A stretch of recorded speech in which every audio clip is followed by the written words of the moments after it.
يا ربي صل على محمد يا ربي صل عليه وسلم يا رب صل على محمد يا رب صل عليه وسلم يا ربي صل على محمد وافتح من الخير كل مولى. بسم الله الرحمن الرحيم. السلام عليكم ورحمة الله وبركاته. الحمد لله وكفى والصلاة والسلام على رسول الله المصطفى وعلى آله وصحبه ومن وفى. أما بعد فيا عباد الله أوصي نفسي وإياكم بتقوى الله فقد فاز المتقون فلا تموتن إلا وأنتم مسلمون. فقال تعالى يا أيها الذين آمنوا اتقوا الله حق تقاته ولا تموتن إلا وأنتم مسلمون. وقال يا أيها الناس اتقوا ربكم الذي خلقكم من نفس واحدة وخلق منها زوجها وبث منهما رجالا كثيرا ونساء واتقوا الله الذي تساءلون به والأرحام إن الله كان عليكم رقيبا. Bapak Ibu sekalian, saudara-saudariku, jamaah salat zuhur Masjid Al-Istiqamah rahimani wa rahimakumullah. Semoga Allah senantiasa memberikan kemuliaan kepada kita semua dan menjadikan aktivitas yang kita jalani dalam kehidupan ini sebagai ibadah yang diikhlaskan hanya kepadanya. Mari kita awali pertemuan kajian kita dalam lanjutan kajian tafsir ini dengan bersyukur pada Allah Subhanahu wa taala. Kita masih diberikan kesempatan oleh Allah menjalani sebagian dari kehidupan kita. Mudah-mudahan kehidupan kita, kesempatan yang Allah berikan dari hari ini kita manfaatkan sebaik-baiknya untuk memperbanyak amal soleh sehingga lebih berkualitas dibandingkan dengan amal soleh yang pernah kita kerjakan di hari-hari sebelumnya. Hari ini kita akan lanjutkan kajian kita pada bahasan surah Al-Fatihah di ayat yang kedua. Alhamdulillah ya Rabbil Alamin. Bapak dan Ibu sekalian, dalam pertemuan yang lalu telah kita bahas kenapa surah ini disebut dengan Al-Fatihah dan nama-nama lain yang melekat kepadanya. Lalu kita telah bahas juga ayat yang pertama dengan tafsiran detailnya Bismillahirrahmanirrahim. Untuk itu sebelum kita lanjutkan pada bahasan ayat selanjutnya, saya ingin berikan gambaran singkat dulu untuk mengantarkan bahwa salah satunya kenapa dinamakan dengan Al-Fatihah, tidak sekedar surah ini menjadi pembuka dalam Al-Quran, ya, tidak sekedar surah ini menjadi surah pembuka yang dibaca dalam sholat, ya, tapi surah ini juga disebut dengan Al-Fatihah karena seluruh kandungannya jika dipahami dengan baik, dipelajari sampai kita betul mendalaminya, maka isinya bisa membimbing kita untuk membuka segala kebaikan-kebaikan dalam hidup ini yang telah dipersiapkan oleh Allah Subhanahu wa taala. Ya, alhamdulillah. Karena itu jangan pernah kita merasa heran bahwa ketika ada di zaman Nabi SAW seseorang tersengat kalajengking, sakit luar biasa, seluruh tabib, ya, dokter yang mengobati pada masa itu sudah mengangkat tangannya, tapi seorang sahabat dengan izin Allah membacakan Al-Fatihah tidak menggunakan apapun, maka terbuka segala kesulitannya, sembuh dia dari segala penyakitnya. Dibaca cuma sekali, tidak menggunakan perantara apapun, tapi ketika paham maksudnya, diamalkan kandungannya, maka Allah memberikan kebaikan-kebaikan yang tadinya tidak terbuka bagi dirinya. Karena itu, jika kita ingin mendapatkan kemuliaan-kemuliaan di surah Al-Fatihah ini, termasuk nanti kita akan bahas ketika masuk pada ayat yang kelima. Ada rahasia besar di surah ini, bahkan hadis qudsi nanti, ya. Di Abu Daud nomor hadis 821, hadis qudsi. Kalau kita benar membacakannya, seketika Allah langsung mengatakan, "Hadza baini wa baina 'abdi." Ini perjanjian antara aku dengan hambaku. Wali abdi, kalau hambaku benar dia melakukannya, benar mengerjakannya, masalah untuk hambaku, aku akan berikan apapun yang dia minta saat ini. Nanti kita akan bahas setelah sampai pada ayat yang kelimanya. Di situ ada letak rahasianya. Jika kita ingin mendapatkan kemuliaannya, maka yang pertama Bismillahirrahmanirrahim. Kita sudah bahas ba-nya secara singkat dari 14 makna, ya, dari makna huruf ba yang sebanyak 14 itu mengerucut pada satu kesimpulan al-ilsaq wal musahabah. Pertemuan lalu, ya, ba di sana menunjukkan kepada maksud tujuan kedekatan, ya. Bismillah, aktivitas apapun yang kita kerjakan dalam kehidupan maka lekatkan nama Allah di dalamnya. Ya, saya sudah bahas ini dengan detail. Di contoh simpelnya, saat akan minum, ketika Anda mengucapkan Bismillah, tidak sekedar menyebutkan itu bagian dari ibadah. Ya, maaf, misal Bismillah dengan nama Allah, otomatis minumnya menjadi ibadah. Ya. Tapi kalimat Bismillah itu huruf ba-nya memberikan kesan kepada kita, seseorang saat akan minum mengucapkan Bismillah tidak sekedar minumnya karena Allah, tapi merasa dipersaksikan oleh Allah Subhanahu wa taala. Ya, musahabah, merasa didampingi, dilihat, diawasi. Ya. Jadi kalau orang melakukan aktivitas merasa dilihat oleh Allah, dia tidak akan sembarangan minum. Ya. Bahkan jangankan dia minum, dia lihat pun dia akan lihat dulu. Ya. Apakah minuman ini diridhai oleh Allah atau tidak? Apakah minuman ini dibenarkan oleh Allah atau tidak? Ya. Karena dirinya merasa diawasi oleh Allah, maka dia akan berhati-hati, takut memegang sesuatu yang tidak dibenarkan oleh Allah, takut meminum sesuatu yang tidak disukai oleh Allah, takut memakan sesuatu yang Allah tidak ridha pada makanan itu. Ya. Di kalimat Bismillah itu ketika ibu mengucapkannya, itu hati-hati, bukan kalimat formalitas. Tapi rasakan huruf ba di sana, ilsaq, musahabah. Rasakan saat mengucapkannya kita sedang dilihat oleh Allah Subhanahu wa taala. Diawasi. Ya. Anda mau tanda tangan satu proyek misalnya, Anda ucapkan Bismillah, maka rasakan saat tanda tangan itu Allah sedang mengawasi. Tidak mungkin ada seorang hamba merasa diawasi Allah, penanya bisa melukis sesuatu yang tidak diridhai oleh Allah Subhanahu wa taala. Tidak mungkin ada seorang hamba merasa dilihat oleh Allah, kemudian dia mengkonsumsi makanan yang justru tidak disukai oleh Allah Subhanahu wa taala. Itu mustahil. Ya. Jadi kalau ada seorang hamba misalnya melakukan aktivitas yang diharamkan oleh Allah dan menyebut nama Allah di dalamnya, ada yang salah dalam imannya. Ada yang salah. Ya. Meresmikan satu proyek misalnya yang justru bertentangan ya, dengan ketentuan Allah. Ya. Proyek yang diharamkan, yang mengandung unsur kemusyrikan, tiba-tiba mengatakan mari kita buka dan kita resmikan dengan Bismillahirrahmanirrahim. Menyebutkan kalimat Bismillah tapi melakukan sesuatu yang haram, ada sesuatu yang bermasalah dalam imannya. Ya. Karena itu coba cek, kalau dalam keseharian kita mengucapkan Bismillah tapi hati kita tidak merasa diawasi Allah, pandangan kita tidak merasa diawasi Allah, telinga kita tidak merasa didengar Allah pendengarannya, maka ada sesuatu yang belum meningkat. Ada yang belum meningkat. Ya. Nah, kalau Anda ingin berusaha meningkatkan iman, nanti Imam Al-Bukhari sudah menyiapkan satu bab khusus ya, dalam kitab sahihnya. Ibu silahkan nanti atau bapak buka kitab Sahih Al-Bukhari. Ya. Itu bab pertamanya Kitabul Iman, ada 57 hadis. Ya. 57 hadis itu adalah perkara-perkara, hal-hal yang bisa meningkatkan iman kita, sekaligus hal-hal yang harus diwaspadai yang bisa menurunkan iman. Ya. Jadi kalau ibu bertanya misalnya, kayak saya suka naik turun keimanannya. Kalau lagi semangat ingin ikut ta'lim, kalau tidak menurun. Ya, antum yang akhwan bertanya, kalau saya sedang semangat ingin tahajud, kalau tiba-tiba bisa menurun, apa penyebabnya? Nah, nanti kita akan temukan di 57 hadis itu ya, penyebab yang bisa menurunkan iman antum itu apa saja di antaranya ya, ada maksiat, ada makanan yang berlebihan, ada sesuatu yang haram masuk ke dalam diri ya. Kalau Anda kemudian ingin tingkatkan lagi imannya, ada juga disebutkan oleh Nabi SAW bagaimana cara untuk kita melakukannya. Ada sekitar 57 hadis ya. Lihat Sahih Al-Bukhari jilid yang pertama ya, di bab yang pertama Kitabul Iman, pembahasan tentang hal-hal yang terkait dengan iman. Jika Anda sudah bisa melakukan segala sesuatu, merasa dekat dengan Allah, diawasi Allah, diperhatikan Allah, maka keberkahan akan Allah turunkan kepada kehidupan kita. Karena itu letaknya setelah Bismillah ditambahkan dengan Rahman ya. Rahman itu sifat Allah yang memberikan segala kemuliaan dunia tanpa batas ya. Mohon izin kalau saya agak cepat menyampaikan, karena ini yang sudah kami detilkan di pertemuan yang sebelumnya ya. Di segala kebutuhan dunia kita, kalau ingin diberikan oleh Allah ya, baik urusan makannya, baik urusan masalah sandangnya, baik urusan masalah papannya, apapun yang kita butuhkan dalam dunia, maka sifat Allah yang mewujudkannya disebut dengan Rahman ya, Rahman. Baik.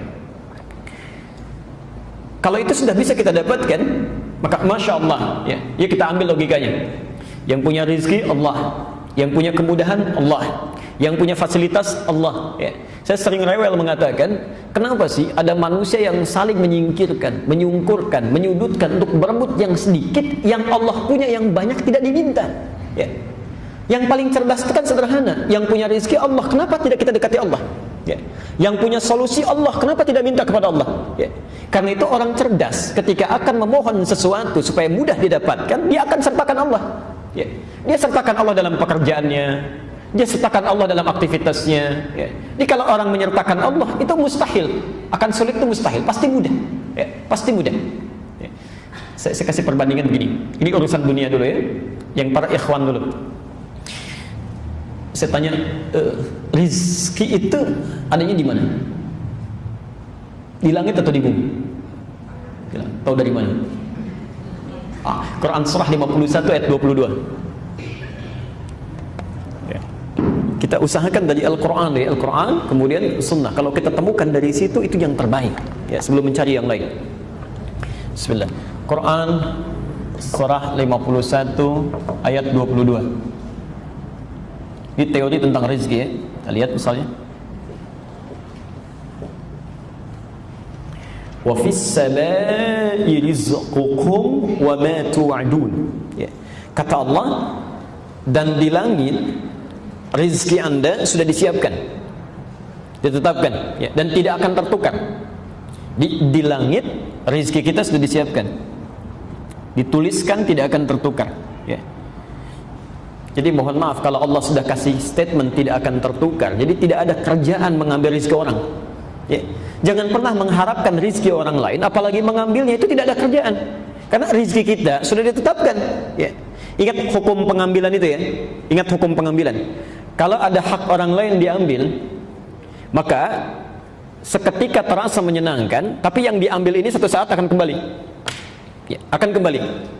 Jadi kalau orang ngambil rezeki orang lain, cuma melelahkan diri saja, ngambil, ya kapan lagi akan dikembalikan? Ya, satu saat, entah besok, entah seminggu kemudian, entah sebulan kemudian, pasti akan kembali. Ya.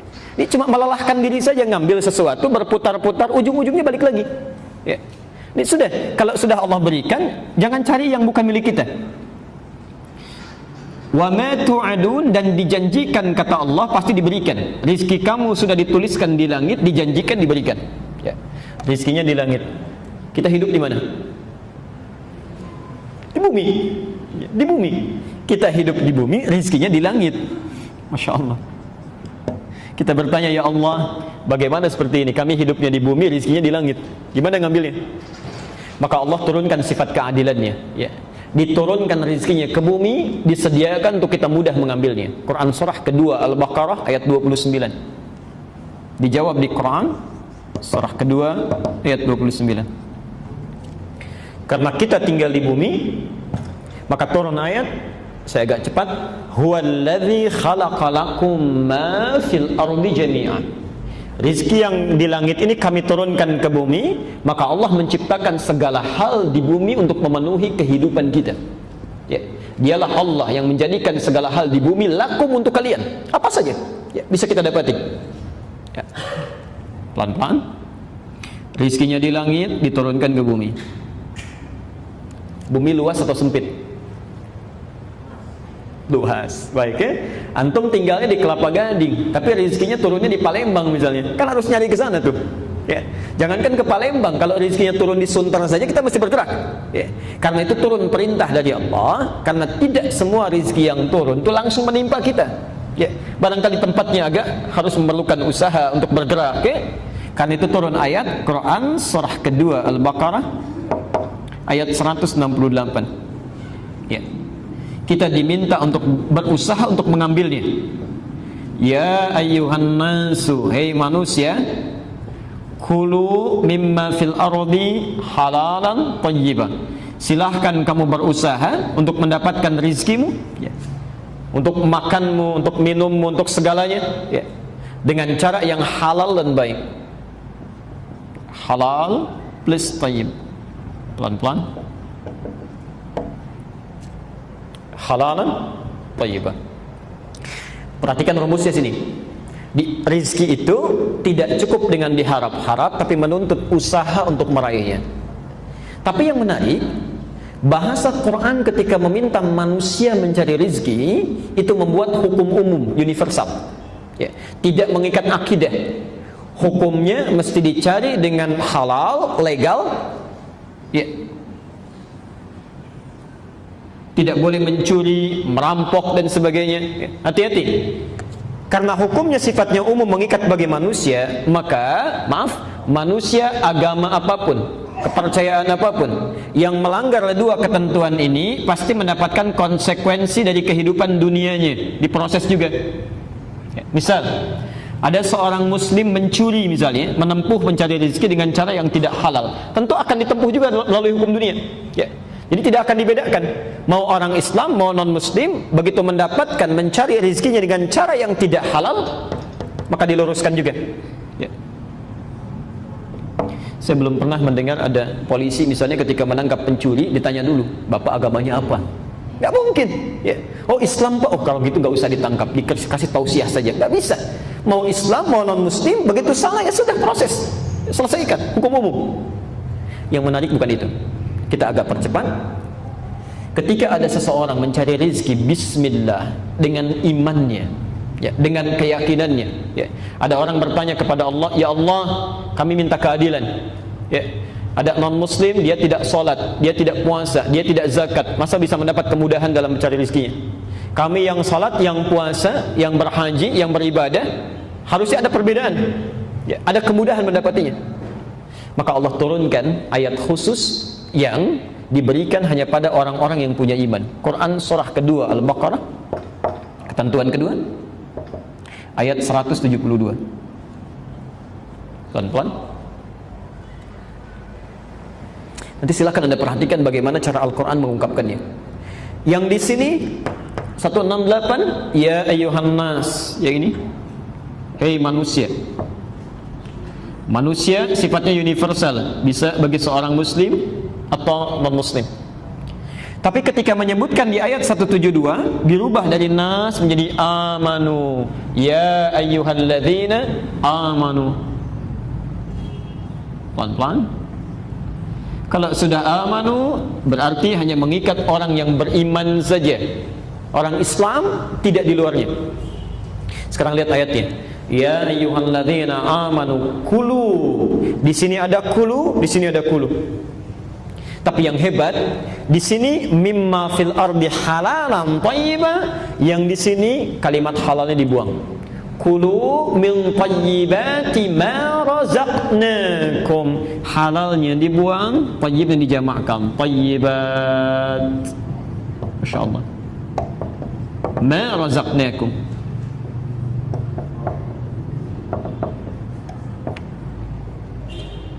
Perhatikan pelan-pelan.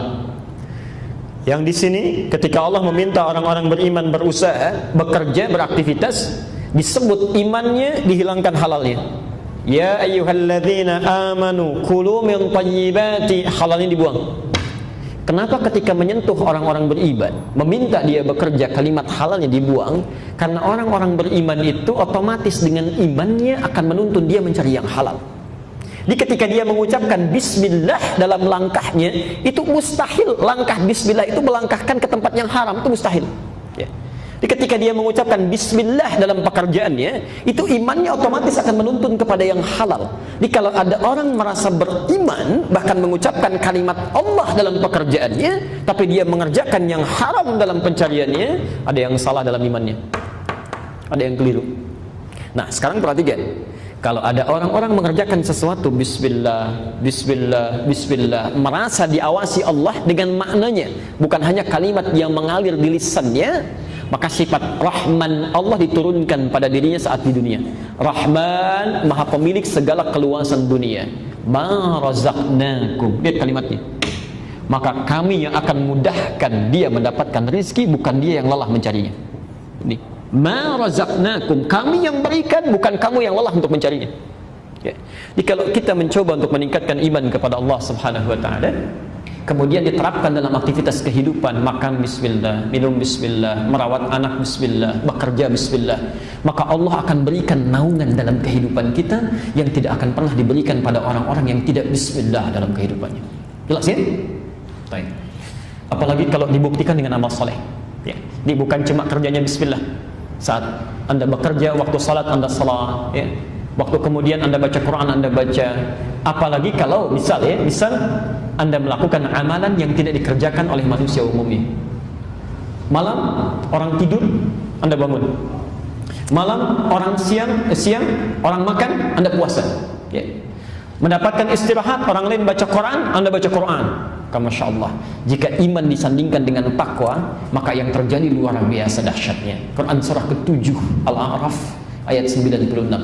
Lihat keajaiban yang terjadi. Quran surah 7 ayat 96. Walau anna ahlal qura amanu wattaqau. Please takwa. La haula wala quwwata illa billah. Ini iman saja plus iman, kerja plus iman, beraktivitas plus iman, itu akan memudahkan rezeki yang diturunkan oleh Allah kepada kita. Mudah. Apalagi rumus Qur'annya surah 7 ayat 96. Kalau kita tambah imannya plus takwa, insyaallah.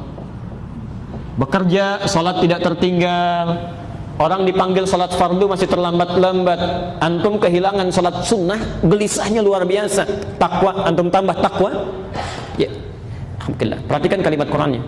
La fatahna 'alaihim barakatim minas samai wal ardh. Pasti kami bukakan pintu keberkahan rezeki baik dari langit ataupun dari bumi. Ya. Kalau sudah pintu langit dibuka, pintu bumi dibuka, sudah tidak ada kesulitan yang berarti dalam hidup. Ya. Pintu langit keberkahan, pintu bumi kemudahan. Jadi kalau sudah pintu langit dan bumi dibuka oleh Allah, di mana lagi celah kesulitan yang bisa didapati? Mustahil. Ya.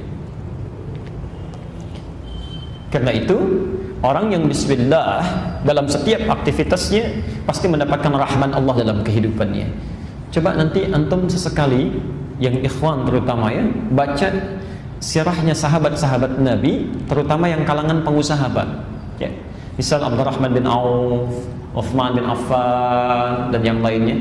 Kalau punya kitabnya An-Nawawi itu, yang At-Tibyan, ya, coba dilihat yang kitab aslinya itu halaman 47 itu ya. Posisinya sebelah kiri itu, paragraf ke-3 itu, dari 1 sampai dengan 7. Ada kalau kitab terbitan Darul Ilmiah yang coklat itu paragraf yang kedua, bisa dilihat. Itu ibu ternyata yang diharap-harap oleh mereka dalam aktivitasnya, itu mereka pengusaha yang sangat sukses, Pak. Ya.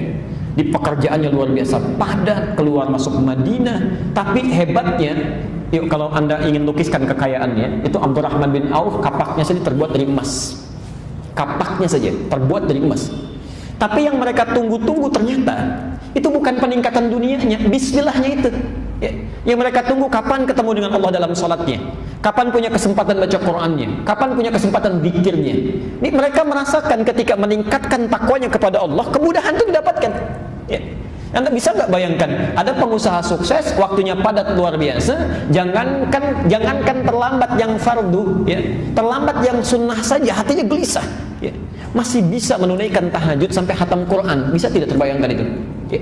Kesibukan dalam kehidupannya tidak mengganggu mereka menunaikan tahajud sampai khatam Quran. Itu yang ditunggu-tunggu, ya. Itu terhubung dengan Allahnya itu. Nah, jadi kalau sudah mendapatkan dunia, kalimat bismillah itu juga dengan seketika menjadikan aktivitas dunia ini menjadi ibadah dalam pandangan Allah Subhanahu wa taala. Di ketika Anda minum bismillah, merasa diawasi Allah dan tidak sembarangan minuman ini diminum, maka Allah turunkan keberkahan dalam minuman ini.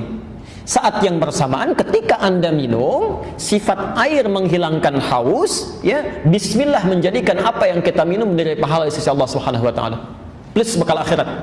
Ya, plus bekal akhiratnya. Saya beri contoh pelan-pelan.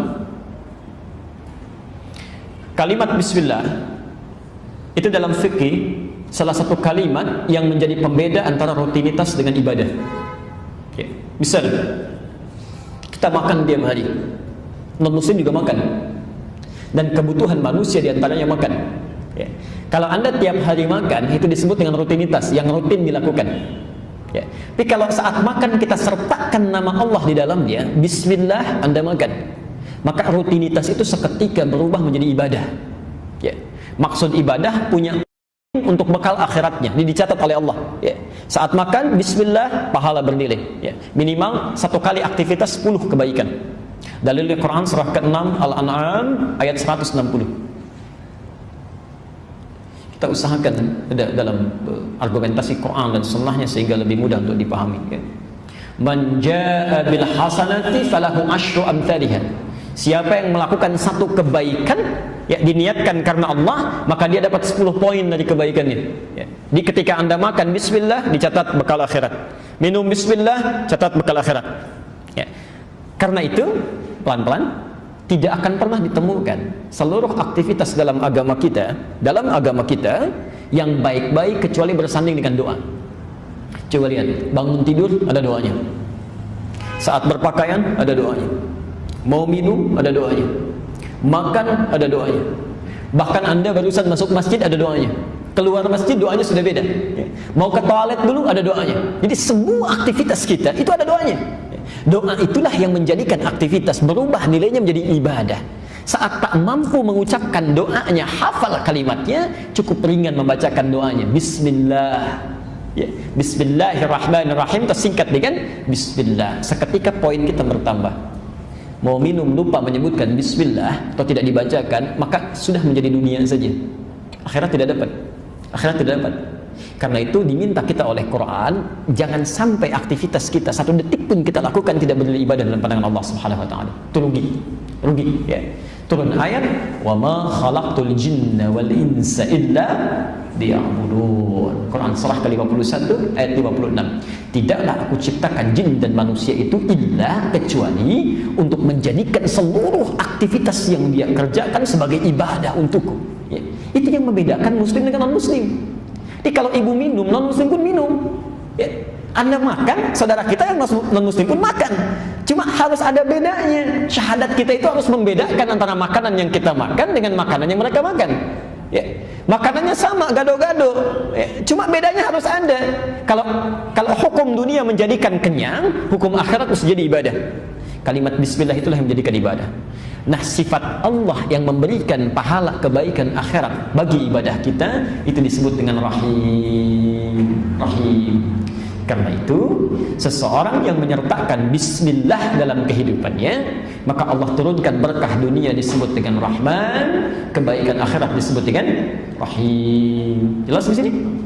Nah, kalau sudah jelas gambarannya pertemuan lalu, sekarang kita akan teruskan.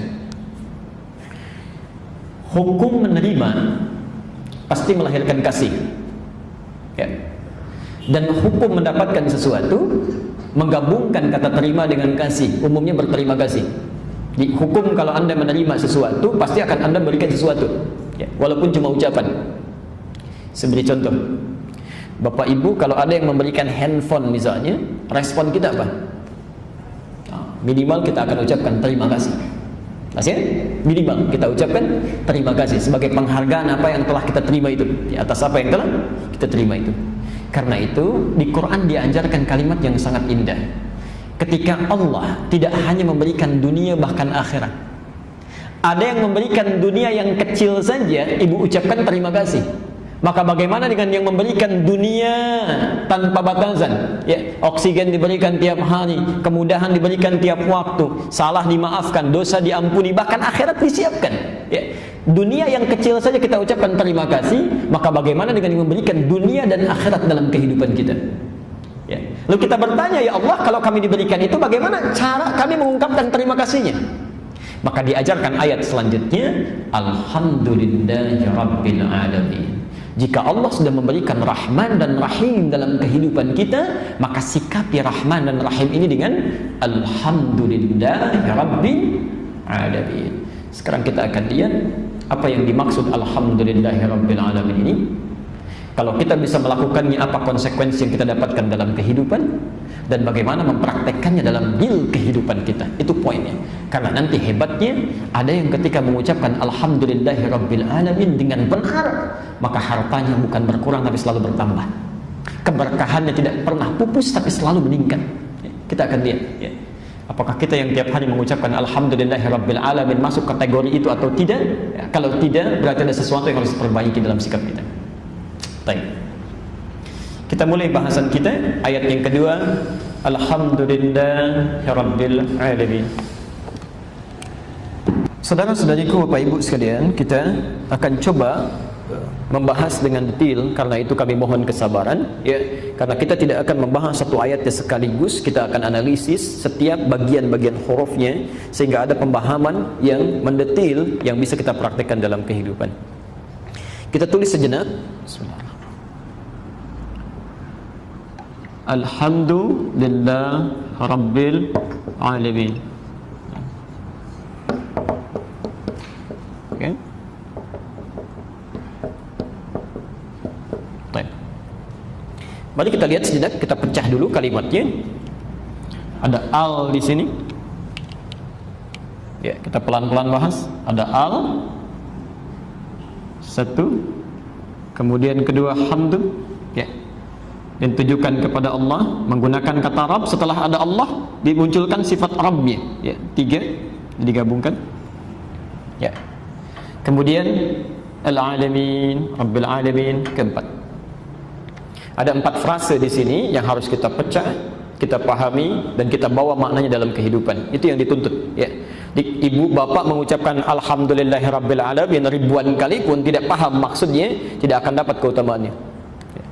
Al dalam bahasa Arab setidaknya memiliki 2 fungsi utama. Mohon izin kalau saya agak sedikit pelan, sekarang saya pelankan, agak lambatkan karena tadi mengulang hal-hal yang sudah kita bahas. Ya. Al dalam bahasa Arab setidaknya memiliki 2 fungsi utama. Satu, ada yang dikenal dengan nama al-ta'rif. Ini seringkali kami bahas. Al-ta'rif atau ma'rifah, yaitu huruf al yang berfungsi mengkhususkan sesuatu. Ya, mengkhususkan sesuatu. Seperti artikel the dalam bahasa Inggris, Bu ya. Kalau kita katakan car, banyak di luarnya. Ya, yang mana saja. Tapi kalau saya sudah katakan the car, yang itu, ya, bukan yang lain. Ya. Maka kalau Bapak Ibu ingin mengkhususkan satu kalimat dalam bahasa Arab yang tadinya umum, maka tambahkan alif lam di depannya. Misal, masjid. Kalau disebutkan masjid, masjid mana saja. Ya, saya tidak khususkan satu pun, umum sifatnya. Tapi kalau kita memaksudkan masjid tertentu yang sudah kita pahami, ya maksudnya Masjid Al-Istiqomah ini, masjid ini, ya. Maka dalam bahasa Arab bisa kita hilangkan keumumannya dengan tambahkan al di depannya. Al-masjid, ya. Ana dzahib ilal masjid, saya mau pergi ke masjid itu, bukan masjid yang lain. Tambah al di depannya. Ya, jelas ya? Contoh, ini yang paling gampang.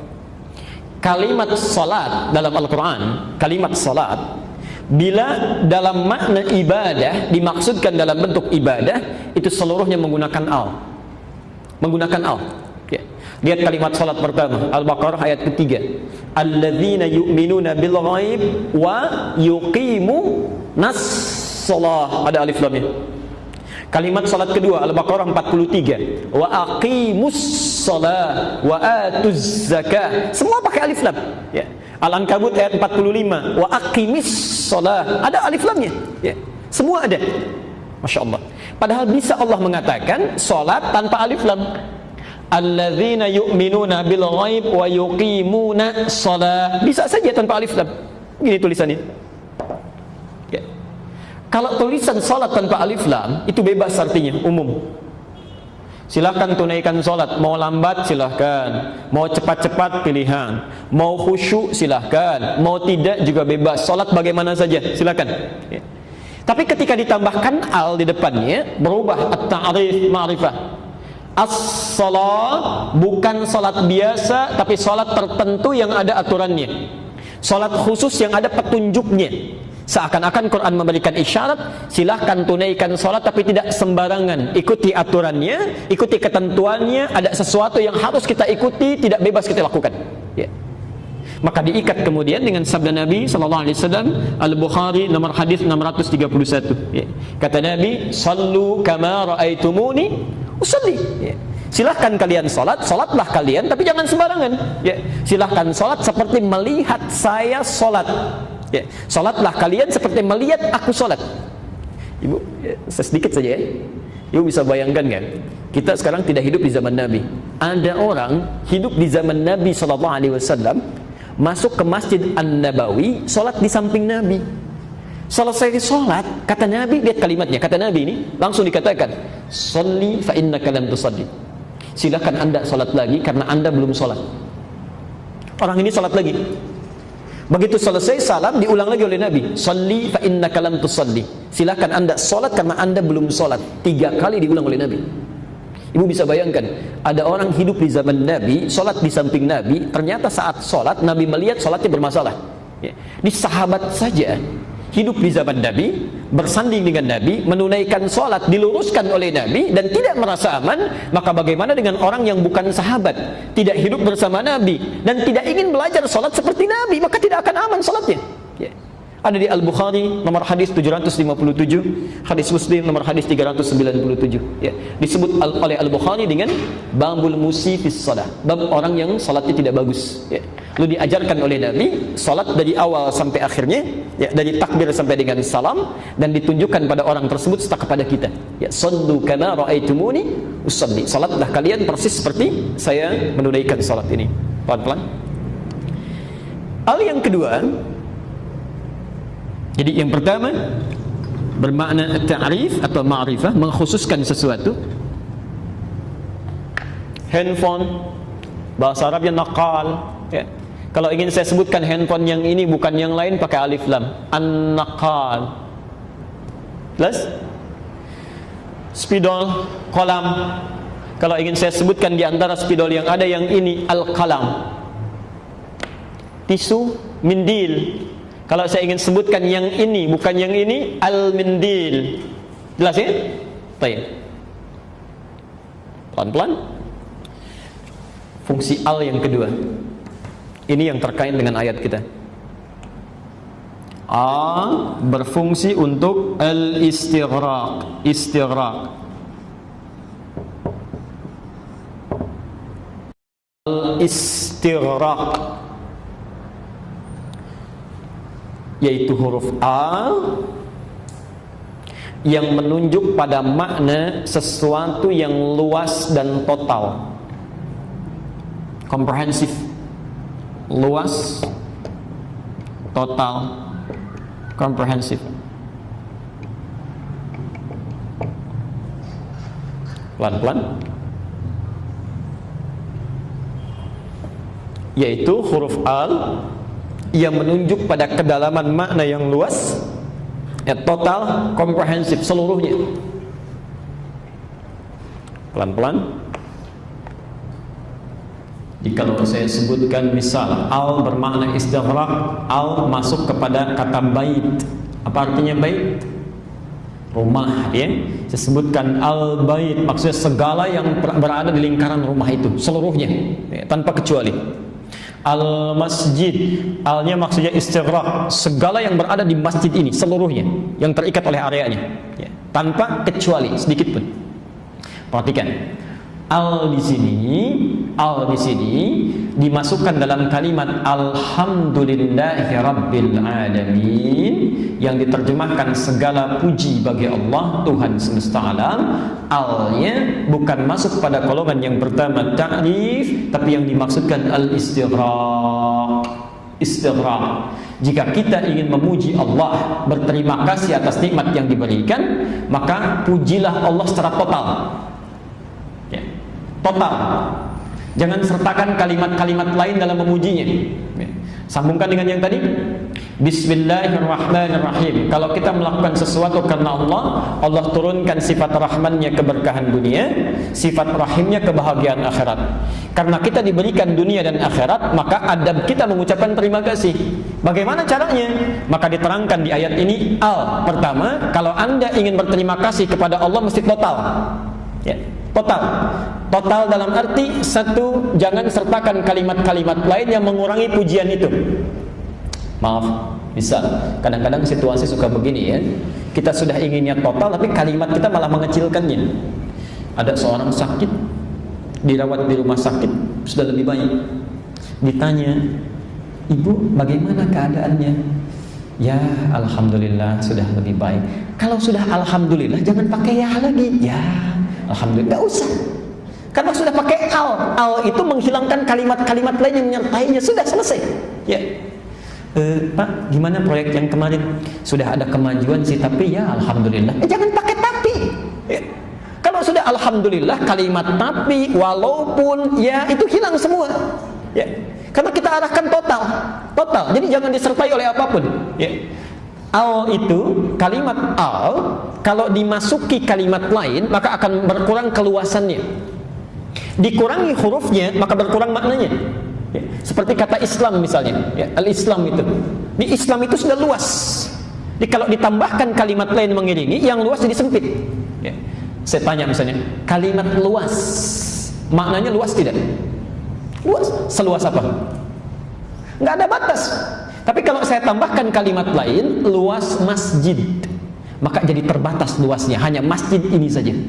Luas rumah, maka terbatas kalimat rumah oleh kata kalimat luas oleh kata rumah. Ya, seluas rumah itu saja. Ya. Sama dengan Islam. Jadi kalau dibatasi, misal, maaf, ya, ada Islam inklusif, ada Islam eksklusif, ada Islam liberal, ya, yang ada kacau-kacau itu, ya, Islam plural dan sebagainya, maka akan berpecah, berkurang keislamannya itu. Islam itu sudah sempurna kalimatnya, ya. Kalimat yang sempurna, yang sudah mapan, justru kalau ditambahkan kalimat tertentu akan berkurang, ya, keluasan maknanya. Jelas di sini? Demikian kata al, masya Allah. Ketika kita diminta bersyukur kepada Allah, kalimatnya kamu mesti total. Ya, jangan sertakan yang lain, ya, luaskan dan serahkan seluruhnya kepada Allah Subhanahu wa taala. Yang kedua, kata al juga menunjuk pesan kepada kita sebagai ajaran ketawadhuan, ya, bahwa tidak ada peran kita di situ kalau Allah tidak berkehendak. Ya. Ini ada pengakuan di situ bahwa semua nikmat yang diberikan hakikatnya punya Allah, ya, bukan punya kita. Jadi ketika Anda diberikan sesuatu, dititipkan pada kita mengucapkan alhamdulillah, seakan-akan ada isyarat memang semuanya karena Allah kok, peran saya nggak ada. Ada ketawadhuan di situ. Ya. Awas, hati-hati, yang kedua ini agak sulit nih. Agak sulit. Anda serahkan pujian kepada Allah seluruhnya. Kalau seluruhnya berarti kita nggak boleh ngambil bagian sedikit pun dari situ. Ya.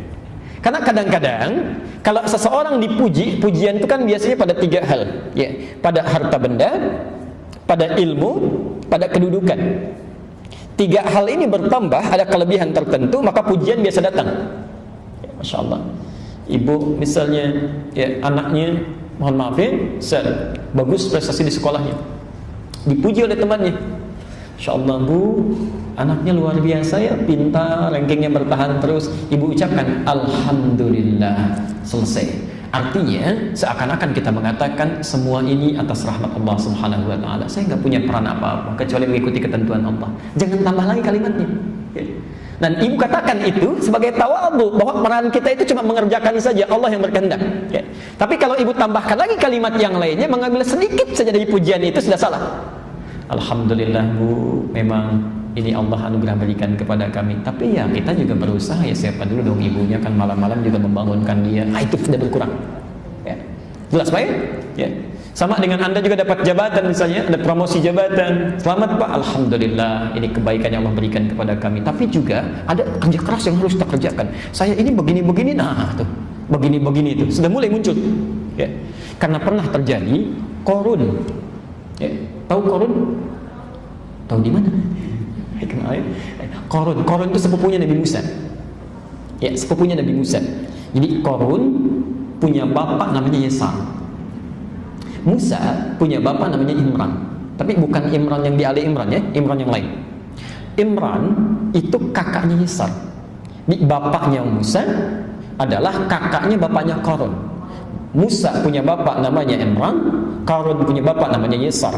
Dua-duanya anaknya Kuhas. Kuhas anaknya Lewi, Lewi anaknya Yakub, Yakub anaknya Ishak, Ishak anaknya Ibrahim alaihissalam. Ya, bin Azab atau bin Nahur bin Abid bin Kinan bin Arfahsyad bin Sam bin Nuh alaihissalam, bin Mihlail bin Mutusyadah bin Kinan bin Anwas bin Tis bin Adam alaihissalam. Ya, gak nyambung ke atas. Nah, yang mau saya sampaikan, Korun itu kaya atau miskin? Tuh, sudah salah.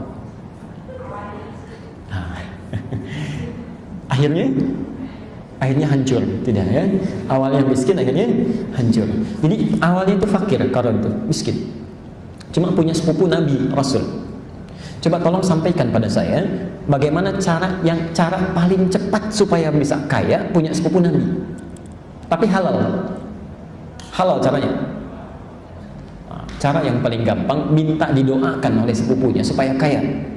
Karena doa Nabi itu mudah untuk terjawab. Maka mintalah didoakan. Ya. Walaupun pada awalnya ditekan supaya jangan sampai terlalu loba dengan harta, sulit hidupnya, tapi dia minta. Ya. Perhatikan, ini orang punya kecerdasan luar biasa, minta didoakan, diberikan kaya. Ibu tahu apa yang terjadi? Ketika diberikan, mulai muncul rasa lebih dibanding orang, muncul sikap sombongnya. Ya. Sombongnya nggak tanggung-tanggung, Bu, Pak, tidak tanggung-tanggung. Kalau orang misalnya sombong dengan harta yang tampak dibawa kemana-mana, sombong dengan mobil saat menyetir itu biasa. Korun ini tingkat kesombongannya luar biasa. Ya. Kalau Anda punya berangkas, kuncinya disembunyikan atau disimpan, disampaikan, disembunyikan atau ditampakkan terang-terangan. Disimpan, disembunyikan. Korun tidak. Saya ingin tunjukkan, saya di luar kebiasaan orang kaya yang lain. Kunci saya orang mesti lihat. Itu dipikul oleh 10 orang paling kuat di masanya, kuncinya tidak terbawa. Ya. Di tiap hari kalau kemana-mana pun korun jalan, itu di belakangnya ada 10 orang khusus bawa kunci harta bendanya saja. Ya. Anda bisa bayangkan, dan tidak terpikul itu. Ya. Saking luar biasa banyaknya. Ya. Sombongnya luar biasa. Jadi kalau ada orang kaya sombong sekarang, itu ketinggalan zaman. Ada yang lebih kaya dulu. Ya, ada yang lebih kaya. Jadi nggak pantas untuk sombong, karena ada yang lebih kaya dulu dan bermasalah. Sekarang lihat apa yang terjadi. Quran surah ke-28. Kita pakai Quran saja. Ayat 77.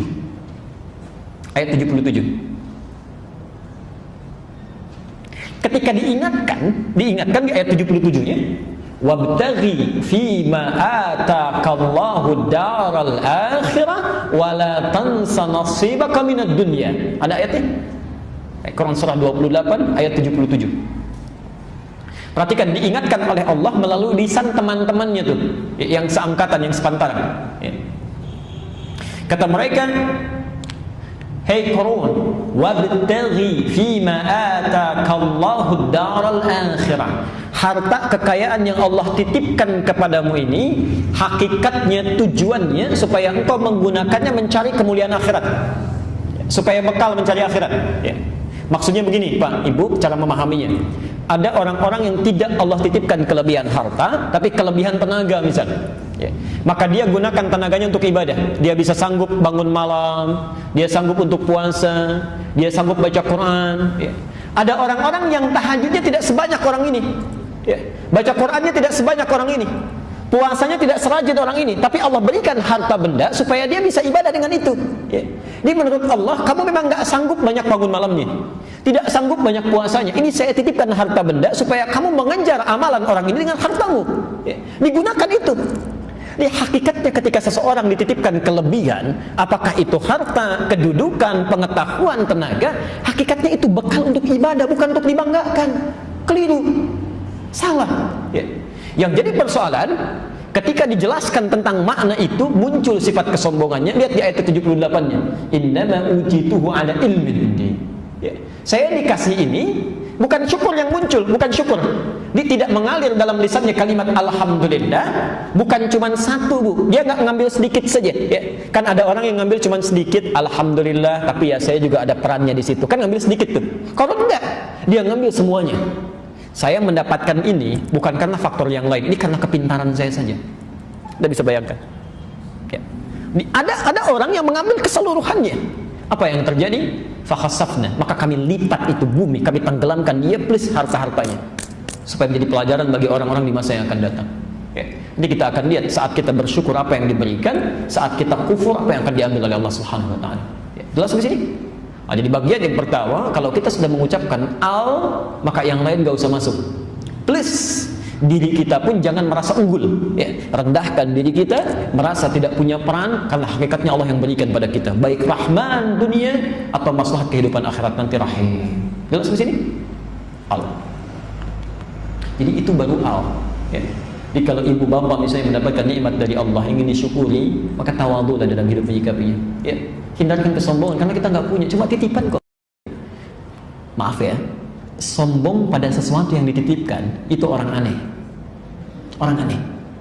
Pak nitip mobil ya, Pak Jero dititipkan, terus bapak foto-foto begini ya, selfie gitu, bikin status, itu orang aneh. Ya. Sombong pada sesuatu yang dititipkan aneh, bukan punya sendiri kok. Ya. Yang paling aneh adalah merasa memiliki pada sesuatu yang dititipkan dan tidak mau mengembalikan saat diminta. Itu orang aneh. Orang aneh. Ya.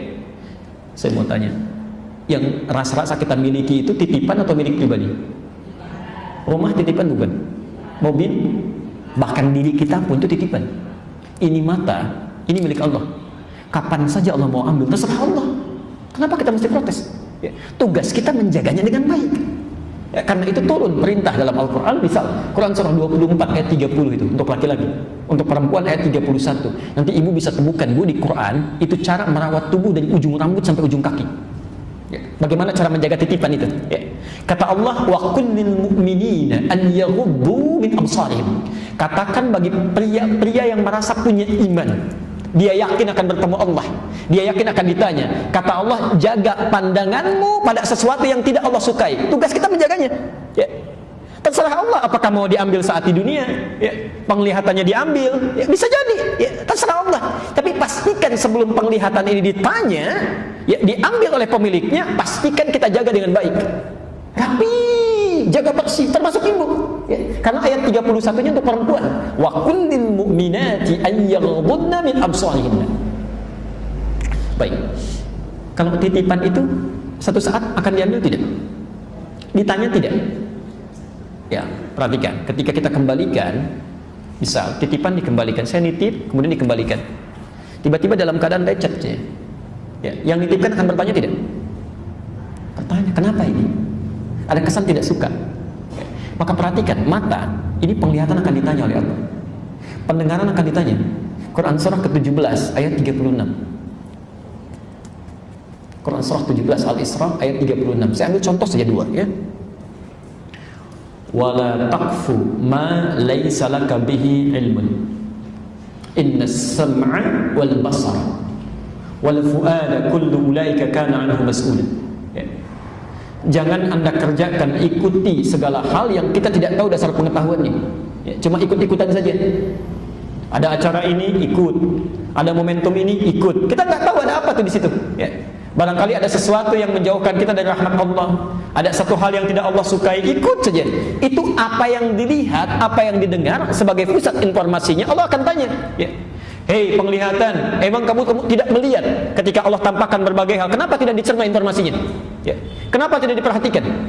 Termasuk saat Anda diperdengarkan suara azan misalnya, telinga tidak merespon, itu telinga akan ditanya. Saya saking sayangnya dengan kamu, saya tetapkan masjid itu dibangun di samping rumahmu, yang tidak perlu kamu menyetel alarm lagi untuk mendengarkan kapan suara azan akan tiba. Tidak perlu kamu melangkah jauh-jauh untuk bisa melangkah ke masjid. Orang yang dari jauh jaraknya bisa datang dengan melangkah. Kenapa kamu yang saya berikan kendaraannya? Masjid langsung dibangunkan di samping rumahmu, yang suaranya langsung menghadap ke arah rumahmu, dikumandangkan, dibangunkan, tidak bangun juga. Dengan cara apa lagi saya harus bisa memberikan hidayah kepada kamu? Telinga, apa kamu tidak dengar? Ditanya. Ya. Lalu baru pendengarannya menjawab, saya dengar ya Allah, tapi pemiliknya tidak mau merespon. Itu semua akan seperti itu nanti. Semua akan ditanya. Ya, semua akan ditanya. Karena itu orang-orang yang merasa semuanya dititipkan oleh Allah Subhanahu wa taala, maka dia akan menjaga titipan dengan baik. Ya. Karena ada sombong dengan titipan. Ya. Dititipin sedikit sombong kan tidak pantas, ya. Tidak pantas. Ya. Coba pernah lihat tukang parkir? Paling gampang seperti tukang parkir tuh, hidupnya ringan karena merasa diri sebagai titipan, jadi hidupnya nggak berat. Ya.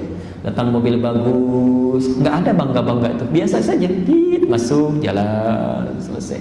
Yang paling menarik, perhatikan saat mobilnya satu-satu pergi itu, saya tidak pernah melihat tukang parkir sedih itu. Ya.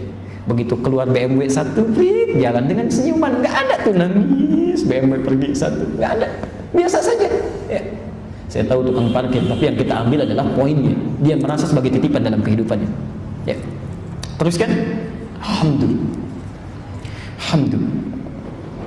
Di Quran itu ada asyukru, ada alhamdulillah. Itu berbeda. Ada asyukru, ada alhamdulillah.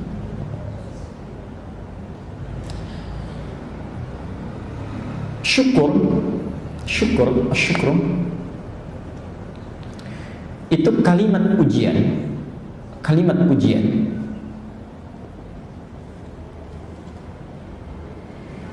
sebagai ungkapan terima kasih,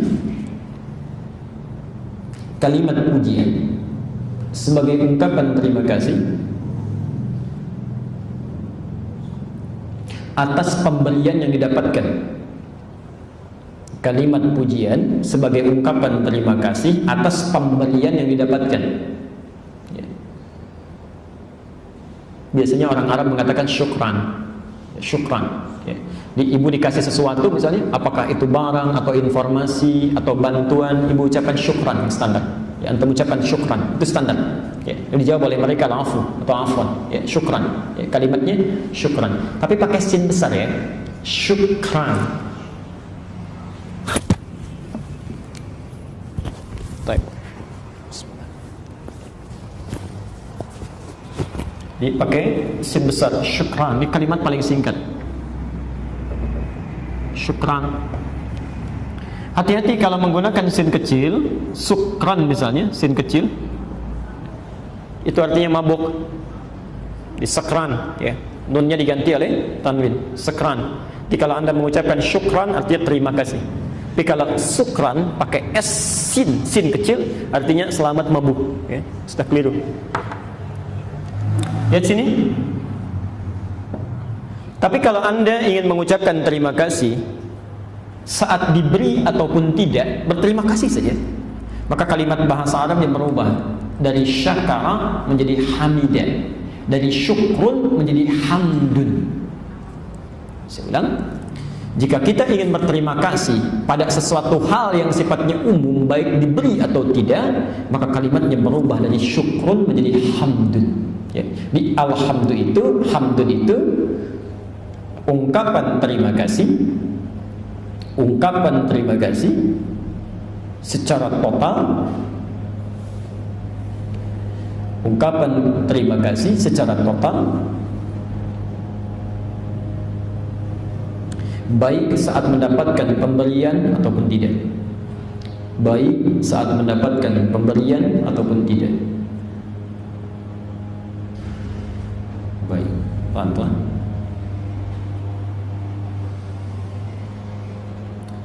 Bapak Ibu sekalian, saudara-saudariku, dalam konteks ini, kenapa kalimat syukur yang membuka surah Al-Fatihah itu menggunakan kalimat hamdun bukan syukur? Ya, menggunakan kalimat hamdun, alhamdulillah, bukan syukur. Hal yang paling mudah dipahami, Allah ingin memberikan kita pelajaran yang sangat besar, bahwa Allah Subhanahu wa ta'ala memberikan nikmat yang sangat luas, sangat besar kepada kita, yang dari sekian nikmat itu, mohon maaf, kadang-kadang kita merasa tidak diberi. Ya. Saya ulang, karena sekian banyaknya diberikan, ya, kita tidak sadar dengan pemberian ini seakan-akan merasa tidak diberi. Ya. Contoh, Bapak Ibu bernafas menghirup apa? Udara. Yang punya siapa? Allah. Jadi sebetulnya setiap hari kita sedang mendapatkan pemberian Allah Subhanahu wa ta'ala. Cuma merasa-rasa kita tuh gak diberi. Ya. Karena saking banyaknya tiap hari didapatkan. Ya. Nanti terasanya setelah nafas mulai sesak, butuh oksigen, mulai beli ke rumah sakit. Oh ternyata mahal ya. Ya. Itu. Jadi sesuatu yang terus didapatkan, yang rutin diperoleh, saking rutinnya, saking banyaknya, memunculkan satu rasa bahwa ini sesuatu yang biasa didapatkan. Padahal pemberian. Ya. Padahal pemberian. Ya. Tapi umumnya bila ada sesuatu yang khusus langsung dirasakan, wujudnya ada, tidak setiap waktu didapati, maka baru manusia menilainya sebagai pemberian. Ya. Masya Allah, tiba-tiba ada orang kirim mobil, terima kasih ya Allah, alhamdulillah. Lupa bahwa oksigen tiap hari dikirimkan. Ya. Satu ketika ada orang mengantarkan makanan misalnya, alhamdulillah terima kasih ya Allah, memang belum makan selama 1 hari ini. Lupa bahwa dirinya diberikan kesehatan oleh Allah setiap waktu. Karena itulah Allah ajarkan kalimat alhamdu bukan asyukru, seakan-akan memberikan kesan. Kalau ingin bersyukur kepada Allah, jangan saat sedang dapat sesuatu saja. Ya, setiap waktu kita syukuri. Ya, setiap waktu. Alhamdulillah yang telah memberikan kesehatan. Alhamdulillah yang telah merawat saya. Alhamdulillah yang memberikan ketenangan. Masya Allah, tenang itu lebih daripada segalanya. Tenang. Ya. Coba lihat, pilih mana? Kaya tapi gelisah atau miskin tapi tenang? Miskin tapi tenang. Kalau bisa kaya tapi tenang, kenapa miskin tapi tenang? Antum pilih mana? Ya, sehat tapi gelisah atau sakit tapi tenang? Kalau itu tidak ada pilihan ketiga itu. Tidak mudah ya, tidak mudah. Jadi ketenangan itu rezeki, ya. Kenyamanan itu rezeki. Jadi ada sekian banyak pemberian Allah yang karena saking banyaknya kita nggak bisa lihat. Ya. Karena itu Quran mengajarkan, kita mesti total. Jangan saat dapat sesuatu baru memuji. Ya, fa ammal insanu idza mabtalahu fa akramahu wa na'amahu fa yaqulu rabbi akraman. Duh, manusia itu kalau sedang Allah muliakan, dilancarkan rezekinya, diberikan kenikmatannya, dia mengatakan Allah begitu memuliakan saya, alhamdulillah. Wa amma idza mabtalahu faqadara alaihi rizqahu. Itu indahnya. Ya. Kata Quran, manusia jika kami tambahkan padanya rizki mereka, kami berikan, mereka mengatakan Allah memuliakan saya. Tapi jika saya cukupkan rizkinya, Masya Allah, tambah lawannya apa? Tambah lawannya kurang. Kalau Quran itu rekayasa seorang manusia, seperti tuduhan sementara orang mengatakan Quran buatan Nabi, tentu pola pikir manusia akan masuk di situ. Ya. Tambah lawannya kurang, maka ayatnya akan berubah. Wa amma idza mabtalahu fanaqassa alaihi rizqahu. Ya. Maka jika Allah mengujinya lalu mengurangi rizkinya, ya, tambah lawannya kurang. Tapi lihat, karena Quran itu firman Allah, bukan rekayasa manusia, maka bahasa ketuhanan berlaku di situ. Faqadara, maka Allah cukupkan rizkinya. Jadi ternyata Allah tidak pernah mengurangi rizki, tidak pernah. Yang ada itu cukup. Baik, antum kerja modal 10 juta, ya, ibu kerja modal 10 juta. Kuartal pertama misalnya dapat keuntungan, jadi yang didapatkan 20 juta, untung lebih. Berapa untungnya? 10 juta. Terus bertahan selama setahun, 20 juta, 20 juta. Kemudian bulan berikutnya dapat 15 juta. Berkurang bertambah. Tuh, bahasa manusia selalu berkurang ya. Padahal modalnya cuma 10 juta. Ya. Oh, kita ada pengurangan tuh, padahal masih nambah itu. 10 juta masih untung 5 juta, dianggap kurang juga. Ya. Yang paling hebat kadang-kadang Allah cukupkan. Sudah, hari ini kamu gak untung, cukup 10 juta saja. Ya. Bukan mengurangi, karena menurut Allah yang itu belum kamu pakai. Ya. Kalau kamu nanti dapatkan tambah sibuk, capek difikirkan, capek dirinci, capek dihitung, yang lain jadi berkurang. Amal-amal kebaikan karena sibuk dengan dunia, akhirnya amal-amal yang baik jadi berkurang. Maka kata Allah, faqadara alaihi rizqahu. Kami cukupkan rezeki ini untuk engkau gunakan dulu kepentingan ibadah supaya tidak banyak hisabnya, tidak banyak kesulitan di dunianya. Masya Allah. Tidak punya satu mobil dengan punya 3 mobil, lebih capek mana merawatnya? Terus kenapa pengen banyak-banyak? Ya, ini yang paling aneh nih, yang paling aneh. Kalau dititipkan itu enaknya menerima sedikit atau banyak? Dititipkan itu enaknya menerima sedikit atau banyak? Sedikit. Ada manusia paling aneh, sangat suka dititipkan yang banyak-banyak. Ya. Saya punya rumah misal, dititipkan 1 mobil. Ibu punya rumah, bapak dititipkan 1 mobil. Ya, bisa tidak? Boleh. 2 mobil? 3 mobil, 10 mobil tetangga nitip, mau nggak? Kenapa? Ya, tapi ada orang aneh, Allah titipkan sedikit supaya mudah, dia minta banyak. Allah titipkan, dia titipkan sepeda. Ya, sudah dikasih sepeda oleh Allah, titipan minta apa? Minta motor. Allah kasih motor, titipkan motor, minta mobil. Ya. Ini semakin sulit, hidupnya jadi bertambah luas pemikirannya, di akhirat hisabnya jadi banyak. Ya. Dia orang cerdas, itu kata bahasa Qurannya, faqadara alaihi rizqahu. Ketika Allah sudah menitipkan rizki, jangan dulu pikirkan yang lain, lihat dulu yang sudah diberikan ini sudah digunakan dengan baik atau belum. Ya. Dipakai untuk kepentingan ibadah atau belum. Kalau sudah digunakan, maka perhatikan, alhamdulillah, alhamdulillah. Baik saat diberi atau tidak, ini yang paling indah, Masya Allah. Ini yang paling indah. Kalau seseorang sudah merasa kebutuhannya digunakan untuk kepentingan Allah Subhanahu wa taala, satu, dia tidak merasa memiliki, ya, tapi sebagai titipan saja. Kemudian dia bersyukur dengan tawadhu, maka hidupnya lebih ringan. Ya. Jadi kalau Allah ingin ambil kapanpun, dia tenang saja, tenang. Pakai sendal 1 kali, tiba-tiba ke masjid sendalnya hilang, bisa. Ya. Dia tahu tugasnya cuma ikhtiar mencari dulu saja, dia cari, sudah tidak ketemu, sudah. Sendal milik Allah, kapan Allah mau ngambil, silahkan. Barangkali kalau diambil sama pencuri, jatah pencuri itu kan yang haram. Pencuri itu rezekinya yang haram, Bu. Jadi nggak usah dipikirin. Ya. Tugas kita itu mencari saja. Kalau sudah tidak didapatkan, berarti ada sesuatu yang Allah ingin keluarkan dari dalam diri kita. Ya. Yang punya Allah sudah selesai. Tugas kita mencari sudah selesai, maka saat itu nanti muncul dalam diri kita, kita akan lihat ayat selanjutnya nanti. Apa yang kita dapatkan. Ya. Tapi ikhtiar mesti dilakukan dulu ya. Kalau ibu misalnya semua serba karena Allah, ikhlas, ya repot nanti kehidupan. Ya. Parkir di masjid al-istiqamah, nyimpan mobil hilang, semua karena Allah dan sudah punya Allah, nggak apa-apa, sabar. Enak pencurinya itu. Ya. Besok bawa motor hilang lagi, besok bawa yang lain hilang lagi, itu repot ya. Ya. Pelan-pelan, sudah. Saya simpulkan satu. Al di sini. Ya. Memberikan kesan kalau Allah berikan Rahman dan Rahimnya, nikmat dalam hidup, maka segera syukuri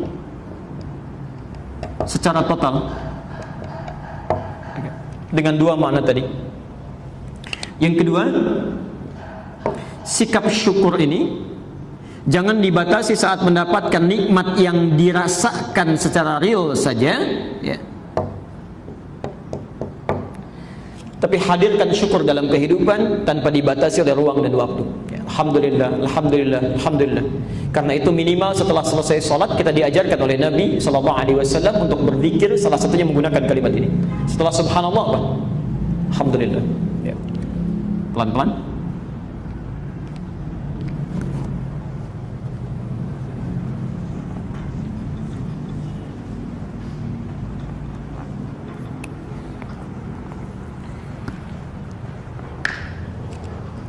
Kita mengatakan alhamdulillah, ya, rasa syukur yang diberikan kepada Allah tanpa batasan. Lalu kita bertanya, ya Allah, nikmat apa saja sih yang telah Engkau berikan kepada saya yang menjadikan saya mesti alhamdulillah bukan asyukur?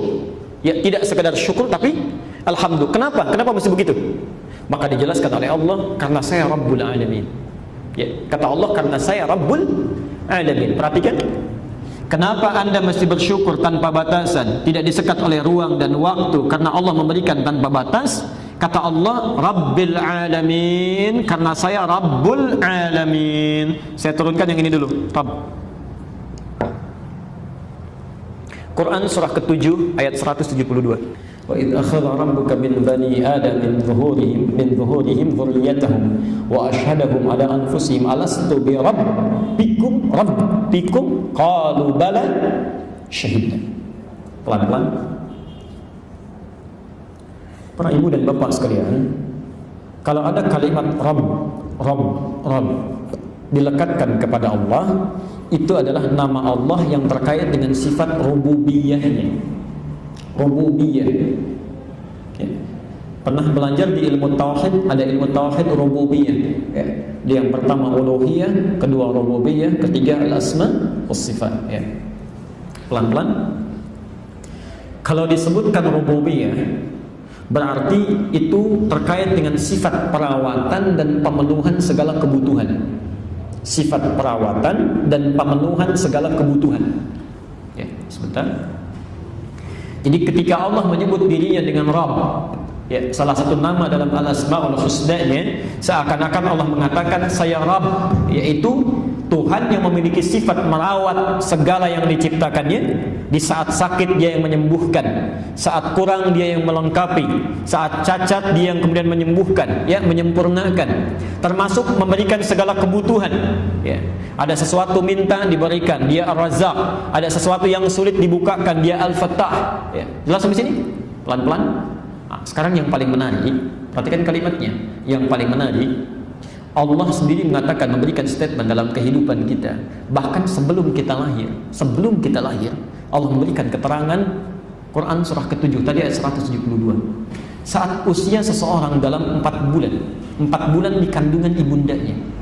Saya ulang, saat usia seseorang 4 bulan dalam kandungan ibundanya, itu roh ditiupkan. Roh mulai ditiupkan. Ya. Tahunya dari hadis yang paling gampang saja, paling ringan. Lihat di Al-Arba'in, ya, karangan Imam An-Nawawi itu, nomor hadis yang keempat, posisi nomor 4, ya, dari Abdullah bin Mas'ud. Saya bacakan hadisnya pelan-pelan. An Abi Abdurrahman Abdullah bin Mas'ud radhiyallahu anhu, ya, hadis ini disampaikan oleh sahabat Nabi Abdullah bin Mas'ud, semoga Allah berbaik kepadanya. Qala, beliau menyampaikan, qala Rasulullah sallallahu alaihi wasallam wa huwa as-sadiqul masduq. Satu kali Rasulullah SAW pernah menyampaikan, sedangkan beliau orang yang selalu benar dan dibenarkan. Ya. Lihat kalimatnya Bu ya, Pak, saya berikan rumus ya, rumus cepat dalam ilmu hadis. Kalau ada kalimat di ilmu hadis berbunyi as-shadiqul masduq, benar dan dibenarkan, itu tandanya informasi yang disampaikan dalam hadis ini akan berisi perkara gaib. Perkara gaib masih misteri sifatnya, yang harus kita yakini. Ya.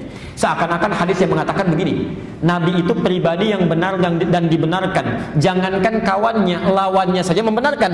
Ya. Masa saat musuh Nabi membenarkan Nabi, kita yang umatnya menolaknya? Ya. Hati-hati, musuh Nabi membenarkan Nabi. Masa kita yang yakin dengan Nabi menolak Nabi? Itu orang aneh namanya. Karena sekarang banyak orang aneh, Bu, Pak. Sekarang itu banyak orang aneh. Quran mengatakan yang disembeli Ismail, orang ini mengatakan Ishak. Aneh gitu.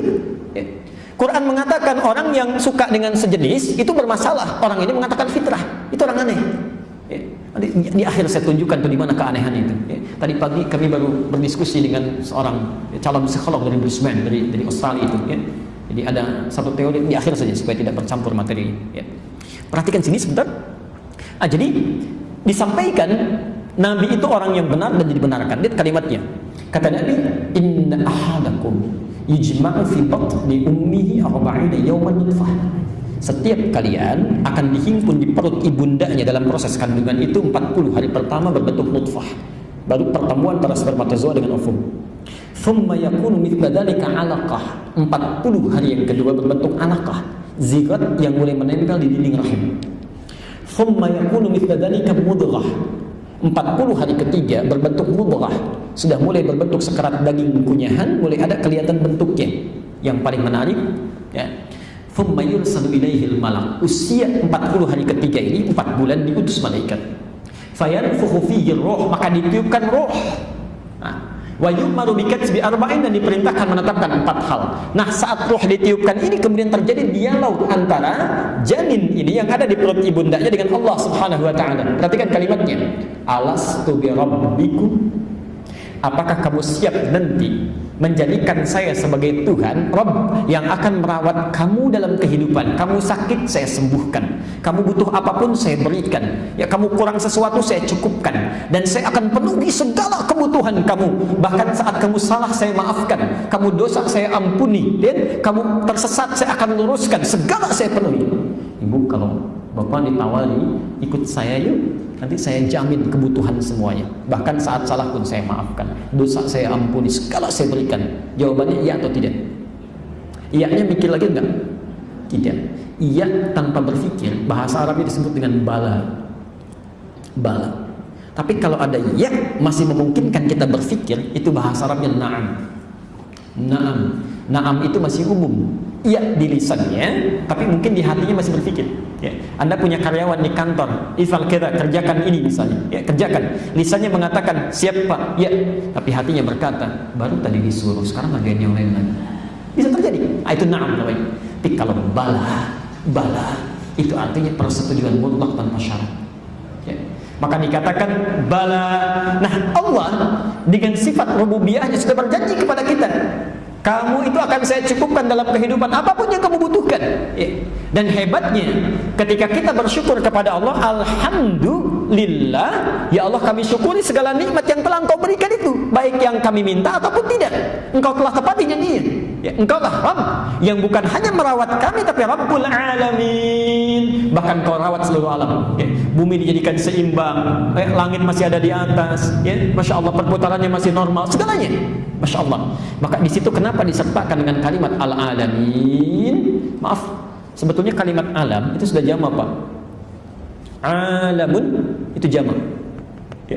Tidak perlu pakai ya dengan nun lagi. Ya. Tapi kalau disebutkan ya dengan nun, namanya jam'ul jamak, menjamakkan yang jamak untuk memberikan harapan dan keyakinan. Ya. Misal begini, ada orang kaya berkata, dia punya harta misalnya 10 triliun. Jangan khawatir, kalau ada apa-apa nanti saya bantu deh kehidupannya. Misal, baik. Yang kedua dia katakan, jangankan kamu, itu pasar Tanah Abang semua tuh kalau kurang itu juga bisa saya bantu. Jangankan kamu, pasar Tanah Abang dan pasar yang ada semuanya kalau kurang bisa saya bantu. Ya. Bukankah kalimat kedua itu bisa meyakinkan kepada kita? Jangankan kamu yang cuma satu, itu sepasar Tanah Abang yang lain kalau perlu saya bisa bantu. Di keperluan seorang ini disandingkan dengan keperluan banyak orang untuk meyakinkan kepada kita bahwa kebutuhan kita itu tidak lebih banyak dibandingkan dengan kebutuhan banyak orang. Allah menyertakan sifat Rabbnya, ditambahkan dengan al-alamin, seakan-akan mengatakan, hei, kenapa kamu mesti bersyukur kepada saya tanpa syarat? Ya, jangankan kamu yang saya berikan, alam saja yang lain seluruhnya saya berikan tanpa pernah mereka memintanya pun. Saya berikan mereka ini, saya berikan mereka itu, saya berikan mereka ini. Karena saya merawat seluruh semesta alam, saya juga merawat kamu. Maka sekarang saya minta kepadamu, kalau ada sesuatu yang kau butuhkan, mintakan kepada saya dan syukuri segala apa yang saya berikan. Jelas di sini? Perhatikan. Karena itu, mohon maaf pelan-pelan, kalimat Rabbul Alamin satu memberikan harapan kepada kita bahwa segala kebutuhan kita pasti terjamin. Saya ulang ya. Kalimat Rabbul Alamin memberikan harapan kepada kita bahwa segala kebutuhan kita pasti terjamin. Tolong catat betul ya. Tidak ada kebutuhan satupun makhluk di muka bumi kecuali Allah telah tetapkan segala keperluannya. Sempurnakan segala rezekinya. Jadi kalau dalam kalimat Quran, jangankan kamu, semesta alam saja kalau butuh sesuatu saya berikan, apalagi cuma kamu. Ya, jelas di sini? Karena itulah ibu dan bapak kalau berdoa kepada Allah, puncak permohonan tertingginya pasti menyertakan kalimat Rabb ini. Ya, coba doa paling favorit apa? Paling favorit. Rabbana atina fid dunya hasanah wa fil akhirati hasanah. Itu yang di Al-Baqarah 201 ini. Doa apa itu?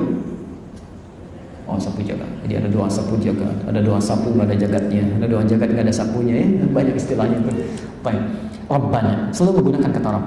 Rabbana atina fid dunya hasanah. Rabbana la tu'akhidna in nasina aw akhtana. Rabbana zalamna anfusana wa illam taghfir lana.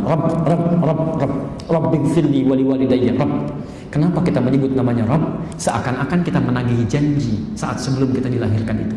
Ya Allah, bukankah Engkau mengatakan alastu bi rabbikum? Engkau ingin memberikan kebutuhanku saat aku butuh. Jadi saat ibu mengucapkan Rabb, seakan-akan ibu mengatakan, ya Allah, dulu Engkau berjanji, sekarang saatnya saya meminta. Ketika Anda sakit mengatakan ya Rabb, Anda katakan ya Allah, dulu Engkau berjanji kalau sakit ingin menyembuhkan, sekarang saya meminta. Ya. Maka Allah katakan, jangankan cuma kamu, semesta alam sekarang minta, kami akan berikan. Rabbul Alamin. Jelas di sini? Baik.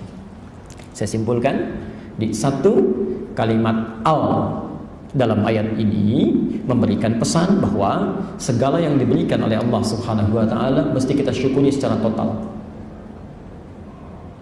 Yang kedua, sertakan sifat tawadhu tanpa merasa memiliki apa yang kita syukuri itu. Pelan-pelan. Yang ketiga, bersyukur tanpa batas, tidak disekat oleh nikmat yang sedang didapatkan saja. Dan yang keempat, yakinkan saat kita bersyukur itu kebutuhan kita pasti akan dipenuhi oleh Allah Subhanahu wa taala. Ya. Dalam kalimat Rabbul Alamin tadi, jangankan kita, seluruh semesta alam meminta kepada Allah, pasti Allah akan berikan seluruh kebutuhannya. Jelas di sini?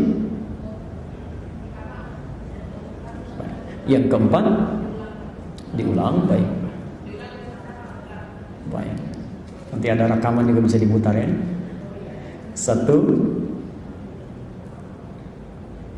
kalimat al dalam alhamdulillah, makna al memberikan pesan agar kita bersyukur secara total kepada Allah. Jadi sudah kita bahasnya maknanya. Yang kedua, saya agak terlambat, menyertakan sifat tawadhu dalam syukur kepada Allah.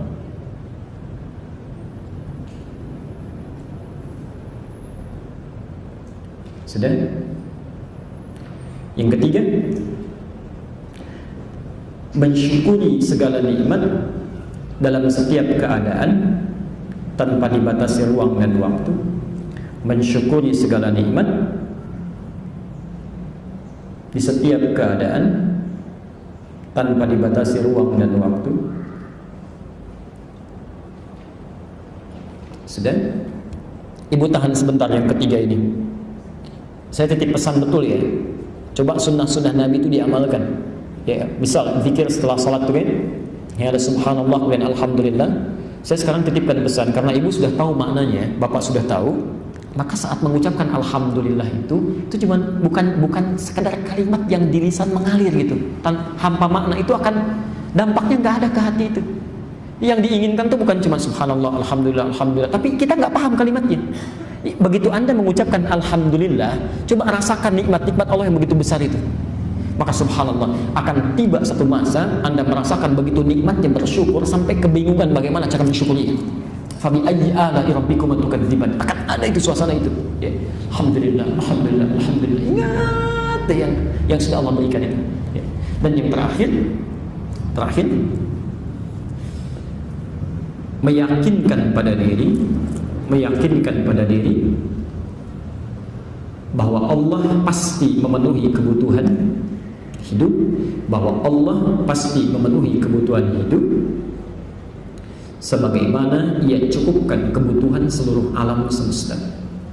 Meyakinkan pada diri bahwa Allah pasti memenuhi kebutuhan hidup sebagaimana Ia cukupkan kebutuhan alam semesta. Memberikan langit saja, mengaturnya begitu mudah, apalagi cuma memberikan kita yang satu orang, dua orang, ya, Masya Allah. Allah punya rezeki yang banyak tidak, Bu? Kenapa nggak diminta? Kenapa nggak diminta? Jadi kalau sudah kita yakin yang punya Allah banyak, kenapa memperebutkan yang sedikit? Minta, ikhtiar. Nah, sekarang saya tutup dulu dengan bagian yang terakhir karena ini harus nyambung. Sekarang perhatikan. Handphone tadi ya, saya beri contoh, saya berikan. Tadi Bapak Ibu ucapkan apa? Terima kasih. Kalau sudah terima kasih diucapkan, maka pelan-pelan saya berikan handphone, diucapkan terima kasih. Kalau sudah terima kasih diucapkan oleh yang menerima handphone, yang memberikan handphone menjawab apa? Saya ulang ya. Saya berikan handphone. Yang menerima mengucapkan terima kasih. Yang memberi mengucapkan apa? Sama-sama. Cuma sama-sama aja. Sama-sama ya. Sekarang lihat, mesti ada bedanya Khalik dengan makhluk. Mesti ada bedanya manusia dengan Allah. Harus beda ya. Karena kalau Allah mengucapkan sama-sama, itu gak ada bedanya ya, harus beda. Masya Allah. Sekarang saya berikan gambaran ya. Berikan gambaran.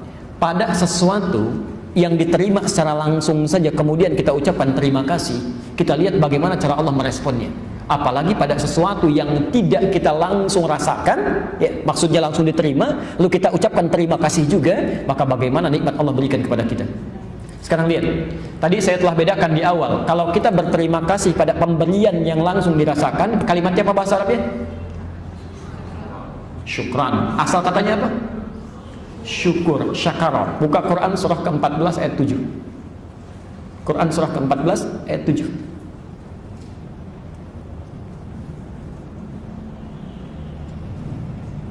Lihat kalimatnya, la in syakartum la azidannakum. La in syakartum la azidannakum. Masya Allah. Kita berhenti di sini kemudian la in syakartum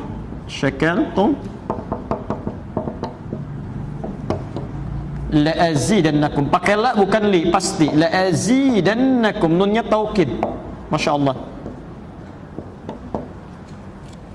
Lihat sini, la in syakartum. Ayat ini seringkali diartikan sederhana. Jika kalian bersyukur kepada Allah ya, jika kalian bersyukur. Ingat, tadi kita sudah belajar apa itu syukur, ya kan? Jika kalian berterima kasih pada nikmat yang diberikan ya, jadi langsung kita rasakan ya. Dapat mobil bersyukur, dapat pakaian baru bersyukur, diantar makanan bersyukur, yang langsung dirasakan.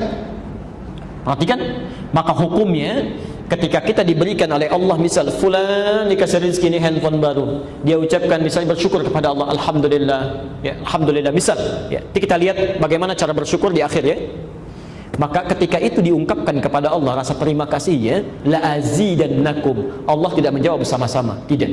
Tapi kami akan tambahkan kembali nikmat yang sudah disyukuri itu. Berikan kembali. Maka bagaimana dengan alhamdulillah, nikmat yang jangankan diberi, tidak merasa diberi pun kita terus berterima kasih, ya. Kita terus bersyukur, tingkatkan kepada Allah, ya. Jangankan sesuatu yang nampak terasa diberikannya, yang tidak langsung dihadirkan, tidak kita lihat pun kita syukuri, maka la azidannakum, kami pasti akan lipat gandakan pemberian itu. Karena itulah tadi saya masih ingat di awal pemberian Allah dalam urusan dunia disebut apa? Masih ingat? Bismillahi. Pemberian Allah ketika kita bismillah, Allah berikan apa? Rahman. Pemberian Allah dalam akhirat disebut apa?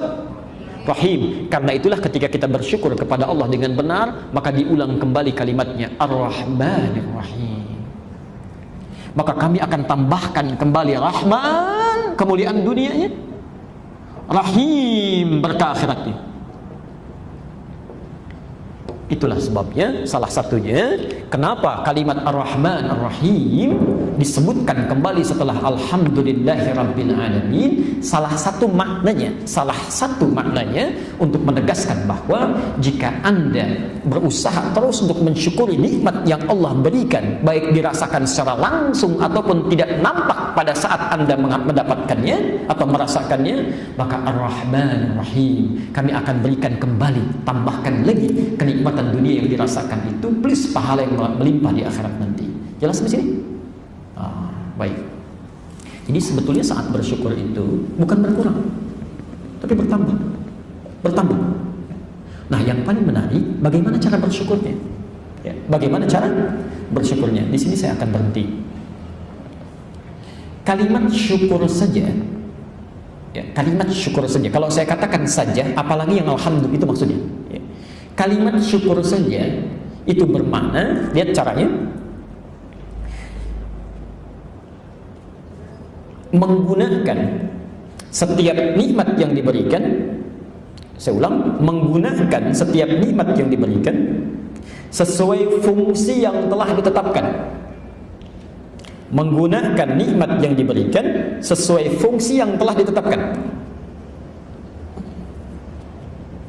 Contoh, sebagai contoh, Anda diberikan nikmat lisan yang sehat, tidak sakit.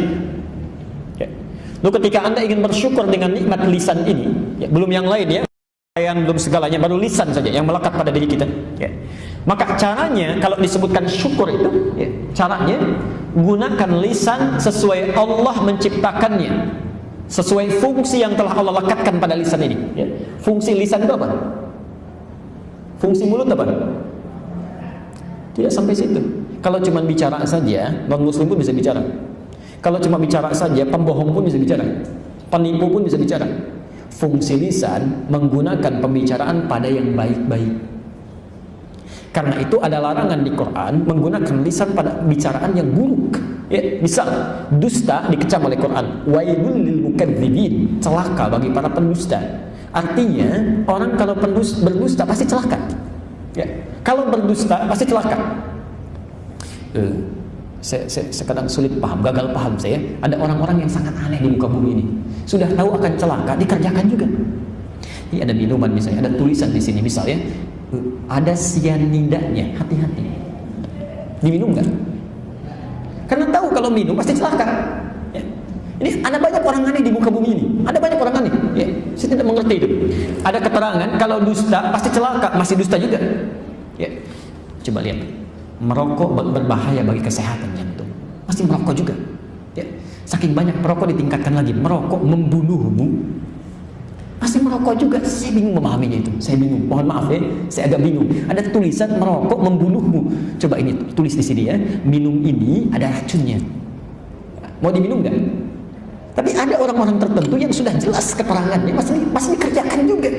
Bagaimana cara memahaminya? Tadi bahasa Quran, kalau Anda diberikan nikmat, syukuri, caranya gunakan sesuai dengan fungsinya. Diberikan nikmat lisan yang sehat, gunakan sesuai fungsinya, katakan yang baik-baik. Lihat rumusnya. Man kana yu'minu billahi wal yawmil akhir falyaqul khairan aw liyasmut. Kata Nabi, siapa yang merasa beriman pada Allah dan hari akhir, maka cukup katakan yang baik-baik, tak bisa diam. Maka orang syukur dengan nikmat lisannya itu, dia akan gunakan untuk yang baik saja. Ya. Terlihat teman-temannya mau gosip, dia tidak tertarik, sudah. Ya. Ada teman yang berdusta, dia hindari, selesai. Ini telinganya aja mendengar sudah nggak bisa. Ya. Mendengar sudah nggak bisa. Perhatikan betul ya. Kalau Anda terbiasa mengucapkan yang baik-baik, maka Anda akan anti mengucapkan yang buruk. Jika Anda terbiasa mendengar yang baik-baik, maka telinga Anda akan menolak mendengar yang buruk-buruk. Jadi kalau kita mudah mendengar sesuatu yang buruk, maka ada yang salah di pendengaran ini. Ya. Kalau lisan terbiasa mengatakan yang buruk dan tidak ada rasa dalam jiwa ketika mengucapkannya, maka ada yang salah dalam keimanannya. Ada yang salah yang masuk ke lisannya itu. Ya. Karena itu Allah ajarkan, syukuri nikmat yang sudah Allah berikan sebelum itu dicabut. Kalau sudah dicabut itu sudah ya Allah. Ya. Itu baru mulut, belum telinga, belum mata, belum turun, terus sampai ke kaki itu, sampai ke kaki. Pakaian. Apa fungsi pakaian? Bukan sekedar dipakai, ya. Bukan sekedar menutup aurat, ya. Tapi bukti bagian dari syukur ketika digunakan pakaian itu tidak hanya menutup aurat, tapi gunakan pakaian itu kepentingan ibadah. Kepentingan ibadah, lihatkan. Begitu pakai bukan hanya menutupi, tapi gunakan karena Allah yang memerintahkannya. Ya, Masya Allah, itu luar biasa Pak Ibu, luar biasa. Makanya saya pernah sampaikan begini, saya tutup sebentar ya. Saya sampaikan, kalau Anda ingin ringan hisabnya, pertama kali Anda dapatkan apapun nikmat dalam kehidupan, gunakan untuk Allah dulu, selanjutnya silahkan gunakan untuk kepentingan yang lain yang dibenarkan. Maka hisabnya akan ringan. Anda misalnya dapat pakaian yang baru pertama kali, gunakan dulu untuk Allah. Salat pakai, ya, gunakan untuk ibadah. Maka hisabnya akan ringan ketika ditanya, ya fulan, dari mana kau dapatkan pakaian itu? Maka lisan kita akan lugas menjawab, ya Allah, ini dari rezeki yang sangat halal. Suami hamba mencarinya, bahkan sebelum hamba jelaskan kau sudah tahu. Kemana kau pergunakan? Anda akan tenang sekali menjawabnya. Pertama kali saya gunakan untuk menyembahmu, ya, jam sekian, tanggal sekian, waktu sekian, dan engkau lebih tahu daripada saya sebelum saya menggunakannya. Masya Allah, ringan. Ibu kalau dapat pakaian baru digunakan apa pertama kali? Oke, baik. Pertama kali ringan, selanjutnya agak rumit menjawabnya. Dari mana engkau dapatkan? Dari harta yang sangat halal ya Allah. Engkau sangat tahu sebelum hamba mendapatkannya. Kemana engkau pergunakan? Pertama kali undangan ya Allah. Tidak mudah itu. Ya, gunakan dulu. Nanti kalau itu sudah digunakan untuk kepentingan Allah, saya sangat punya keyakinan tidak akan sulit hidupnya. Ya. Begitu butuh Allah kirimkan, begitu ada Allah tampakkan. Itu insya Allah akan ringan. Ya. Karena itu saya tutup dulu. Orang-orang yang selalu mensyukuri nikmat yang diberikan oleh Allah dengan cara menggunakan sesuai dengan fungsi yang ditetapkan. Diberikan kendaraan, pakai untuk kepentingan maslahat kehidupan. Diberikan rumah, gunakan dan tingkatkan dengan zikir di dalamnya, ya, isi dengan kebaikan-kebaikan. Diberikan pekerjaan, syukuri dengan tunaikan sesuai dengan amanahnya. Ketika diberikan kedudukan, buat kebijakan-kebijakan yang melahirkan maslahat. Itu Masya Allah, Ar-Rahman Ar-Rahim. Allah akan melipatkan pemberian-pemberian Allah, baik urusan dunia ataupun akhiratnya. Saya kira sampai di sini bahasan kita untuk bahasan ayatnya. Ya Rabbi salli ala Muhammad, Ya Rabbi salli alaihi wa sallim.